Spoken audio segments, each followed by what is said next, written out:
साबिक वज़ीर आज़म शाहिद खाकान अब्बासी का कहना है कि मुल्क में तरक्की का अमल रुक चुका, हर शख्स महंगाई से परेशान है। इमरान खान बता दें कि मुल्क ने किस शोबे में तरक्की की है।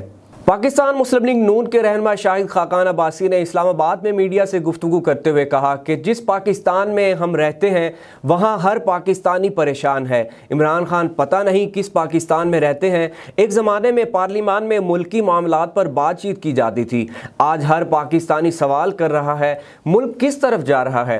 शाहिद खाकान अब्बासी ने कहा कि पंजाब में तारीख की बदतरीन हुकूमत है जिसने हर शोबा तबाह कर दिया। मौजूदा हुकूमत में कोई ऐसा अफसर नहीं जो बगैर पैसे के लगाया जाता है। हुकूमती आमदन वहीं और अखराजात बढ़ गए हैं। उनका कहना था कि हुकूमत आज तक कोई वैक्सीन नहीं खरीद सकी, मांगे तांगे पर गुजारा चल रहा है। भारत के अपने मसाइल हैं। हमने कोरोना के लिए अपने मुल्क में क्या किया? भारत 8% आबादी को वैक्सीन लगा चुका, हम 1% को भी ना लगा सके।